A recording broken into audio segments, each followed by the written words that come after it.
저희는 사건 사고 소식으로 이어가겠습니다. 자, 최근 경남 양산에서 여중생들이 또래 여중생들을 괴롭히고 폭력을 행사했는데 무려 6시간 동안 폭행을 했다고 합니다. 그런데 그 영상을 고스란히 찍어서요, 퍼뜨렸다고 합니다. 요즘 중학생들, 고등학생들 사이에서 이 영상 굉장히 많이 퍼졌다고 하는데요. 우선 그 영상, 그 긴박했던 상황, 현장은 한번 들어보고 저희가 이야기 나누도록 하겠습니다. 내가 만만해? 아니야. 내가 만만해? 아니야. 아니야.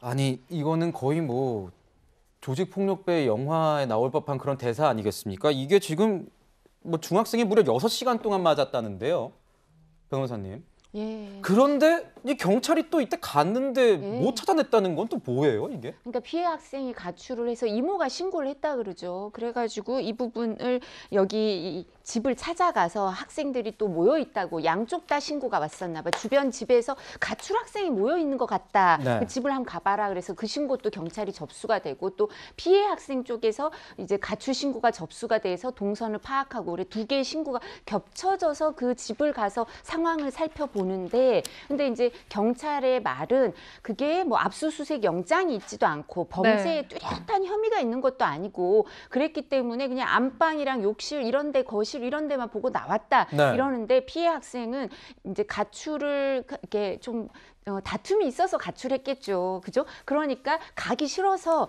그 베란다에 세탁기 옆에 숨어 있었대요. 아, 네. 그러니까 경찰이 보는 상황이면 이렇게 학생들이 있고 또 여러 가지 2건의 신고가 같이 접수되고 이러면 각각 다른 사람들이 그냥 베란다까지만 좀 가봤어도 될 것 같거든요. 네. 압수수색 영장이 없어서 뭐 거실, 침실, 욕실은 볼 수 있고 베란다는 못 본다? 아예 그거 못 좀 들어갔어야죠. 왜냐하면 그렇죠. 베란다가 더 그러니까 침실, 거실, 침실, 욕실이 더 내밀한 공간이니까 들어가기가 어렵지. 베란다가 무슨 내밀한 공간이라서 들어가기가 어렵고 압수수색 영장이 없어서 거길 못 봤다는 거는 세밀하지 못한 거죠. 근데 전 안타까운 게 경찰의 이런 민생 어려움이 많을 거예요. 근데 민생 업무를 담당하는 그리고 가정폭력이나 이렇게 가정집에 방문해서 그 내에 어떤 상황을 살펴야 되는 경찰들이 요새 사생활 보호 때문에 항의도 많이 받고 절차를 잘 지켜야 되고 어려움이 많겠지만 이런 데서 요즘 이제 범죄가 많이 발생하니까 좀 더 소명 의식을 갖고요. 그리고 이 현장에서 일하는 분을 경찰 본부에서도 대우를 해줘야 돼요. 그렇죠. 네, 이분들을 맞습니다. 대우를 잘 안 해주니까 네. 잘 안 가고 싶어하고 문제를 안 만들어야겠다 이런 생각을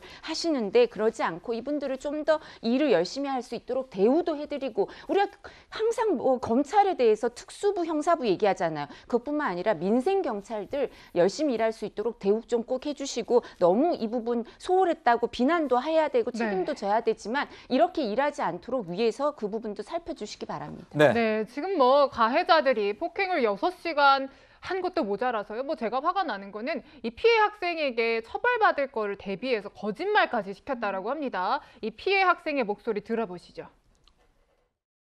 오빠들이 와가지고 이 영상 봤다면서 오빠들이 지금 이 영상 그거 5,000원씩으로 팔고 있다고 이 영상 구하고 있다면서 그러면서 오빠들이 계속 놀렸어요. 네 얼굴 부모님 왜 그러냐고 물어보면은 복숭아 털 그걸 먹어가지고 얼굴이 부어서 많이 간지러워서 얼굴을 긁었는데 상처가 났고 눈은 목에 물렸다고 얘기를 하라면서 네, 뭐 긁었다고 하고 모기에 물려서 상처 났다고 이렇게 거짓말을 시켰다라고 하는데 참 화가 나는 부분이에요. 그런데도 이제 처벌받은 상황들을 좀 보면요. 2명은 공동폭행 혐의로 검찰에 넘겨졌는데 나머지 2명은 그 처벌 대상이 포함이 안 된다고 하더라고요, 위원님.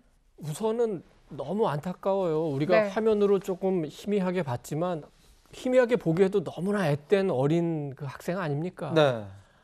근데 우리가 지금 여러 가지 이유로 사회에 굉장히 폭력적인 부분이 많은데 특히 이제 어린 청소년들까지 이렇게 폭력이 많고 어떻게 7시간씩 폭력을 하고 또 그거를 어떻게 동영상을 또 찍고 거짓말을 하게 하고 이런 거에 대한 굉장히 그 우려가 크고 또 하나는 우리가 이제 사회적 약자에 대한 얘기 많이 하지만 피해당한 학생이 이제 아마 그 부모 중에 한 분이 그 다른 나라 출신인 모양이죠. 거기에 대해서 오히려 우리가 좀 사회적 약자에 대한 배려가 있어야 되는데 배려가 아니라 오히려 그거를 공격하는 거 아닙니까? 너무 조금 안타까운 얘기고 아까 경찰의 수사에 대해서는 우리 이두하 변호사님이 자세하게 말씀드렸지 하셨지만 저녁 6시 반에 그 학생들 4명씩 막 이렇게 모여 있으면 그 이상하지 않은가요? 그럼 좀 더 영장이 없었더라도 뭐 베란다나 이런 부분은 충분히 할 수 있지 않았나. 마지막으로 아까 우리 홍 앵커가 얘기했죠. 2명만 처벌받았다는데 물론 교화가 장기적으로는 가장 바람직한 방법입니다. 그렇지만 단기적으로는 강력한 법치를 시행하는 것도 질서는 잡는 데는 굉장히 중요하다 이렇게 말씀드립니다. 네, 지금 위원님께도 말씀해 주셨지만 촉법소년 5년 사이에 46%나 늘어났습니다. 형사처벌을 받지 않는 점을 이용해서 범죄도 점점 대범해지고 있다. 뭐 촉법소년 연령대를 낮추고 처벌도 강화해야 되는 것 아니냐 이런 의견도 있지만 또 말씀해 주신 것처럼 교화가 먼저 아니겠느냐 이런 양측의 의견이 엇갈리고 있습니다. 좀 더 현명한 그런 대처가 필요하지 않나 그렇게 생각이 듭니다. 네, 마지막으로 여중생 폭행 사건까지 전해드렸습니다.